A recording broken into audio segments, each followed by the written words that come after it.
Hello everyone, in this video, let us talk about creating an app, developing an app on Jira.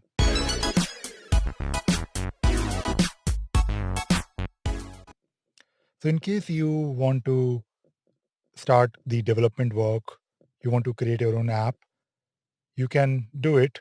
It is possible. And creating an app on Jira, in my opinion, is not very difficult.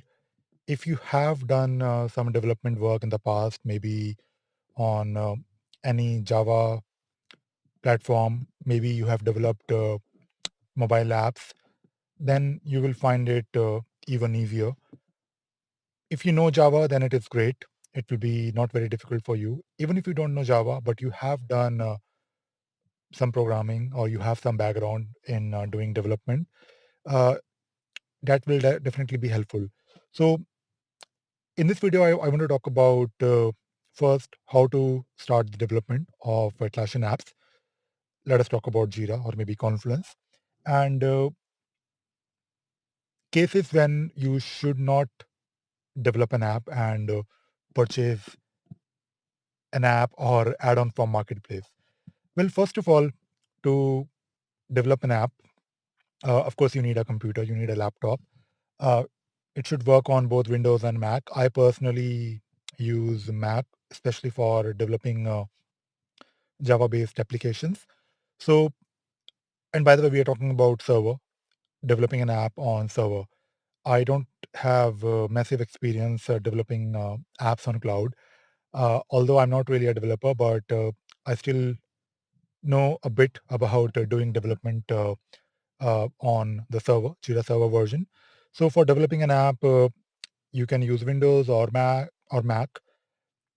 I have a preference for Mac for doing development work for Java. It works slightly better for me, at least for me. Uh, and you can go to the Atlassian developer website. There is a URL, developer.atlassian.com.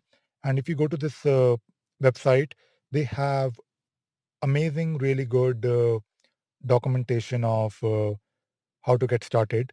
So you first need to set up your environment. You need to set up Java and Java Home, and then you need to basically install their SDK. If you are on Mac, installing the SDK is even easier.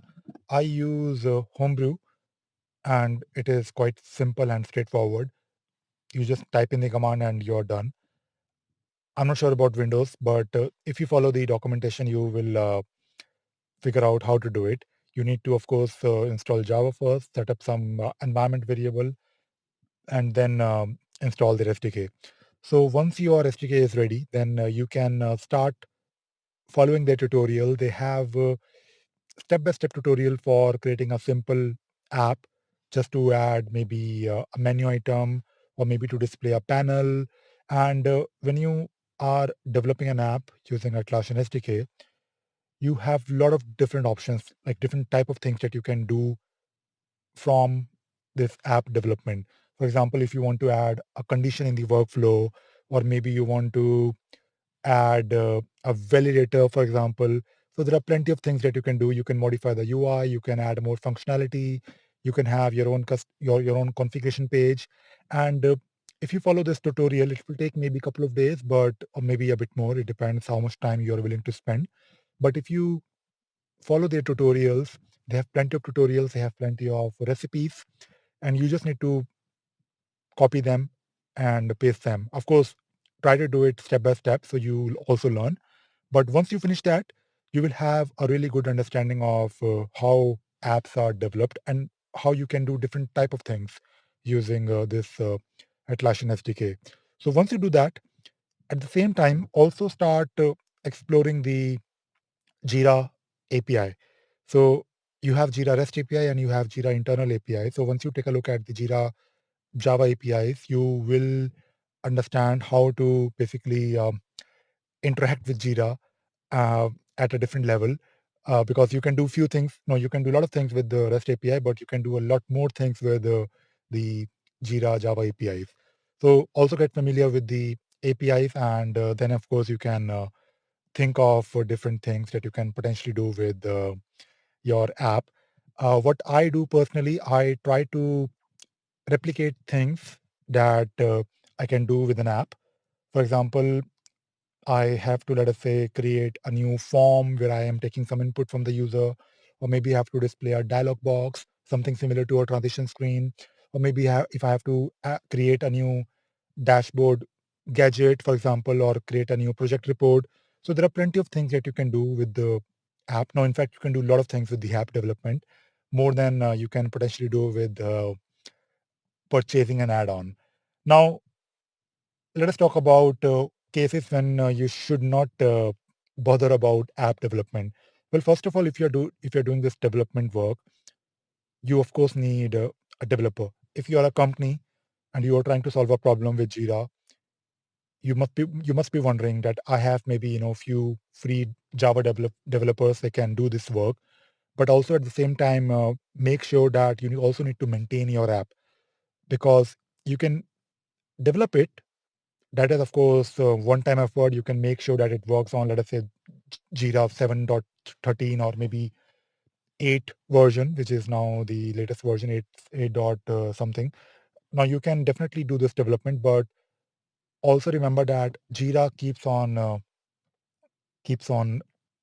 getting new versions, and there will be a time in future when your app will stop working, because you also need to make sure that your app is also compatible with the new version of Jira.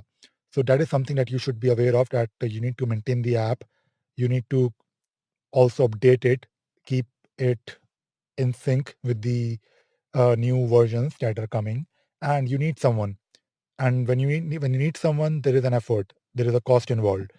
But at the same time, uh, if if you're trying to do something which is absolutely specific to your requirements, and you can't find any app in the marketplace, or you think that this is something that no one else is doing, then it makes sense. And just keep in mind that you have someone, you have some budget allocated for this app maintenance that you want to develop yourself.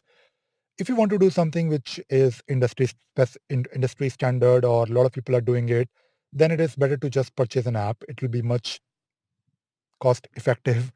Let us say you want to do test management in Jira, or maybe you want to enhance your workflow, or maybe you want to do, let us say, some customizations. Then you can definitely use a script runner, which will let you interact with the Jira APIs, but uh, it has some functionality that will help you, that will assist you in achieving your goals. And you can pretty much do anything with script runner that you can do with your own custom developed app. But there are some cases where script runner is useful, because it will expose a lot of things for you.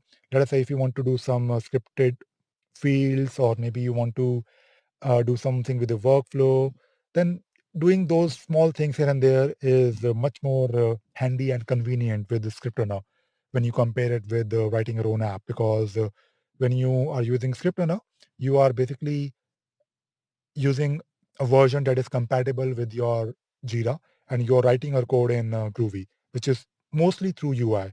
So there are some cases where script runner is much more preferred, especially for someone like us. We are Atlassian consultants, and if we have script runner installed, we can do a lot of things that we can anyways do with writing our own app. But writing your own app is, in some cases, a bit more difficult. And again, there is basically a question of who will be maintaining it. In that case, script runner makes much more sense. But if you're trying to do something much more standard, like maybe you want to introduce hierarchies in your Jira, then you have, of course, structure. In case you want to do reporting in Jira, you have Easy BI. In case you want to, let us say, uh, doing some migrations from one instance of Jira to another instance of Jira, then you have project configurator and test management for Jira. And these the different apps, they will let you do something that are not unique. Many people have similar problems. They want to use these apps, and the vendors of these apps, They keep these apps updated with new features. They keep on releasing fixes, bug fixes for you, and they will also provide you some support. You will also get a lot of support from the community. You can read their documentation, and you can possibly take help from some Atlassian expert or maybe your Atlassian partners. And in those cases where you're doing industry specific or industry standard things, then using an app from a vendor makes much more sense. So this is something that I wanted to talk about in this video, and I hope you enjoyed watching this video. If you have any feedback or if you disagree with my thoughts, then do let me know, and we can probably discuss and uh, we can probably discuss why you don't agree with me. Anyway, so I'll end this video, and I hope you learned something new today. Thank you very much.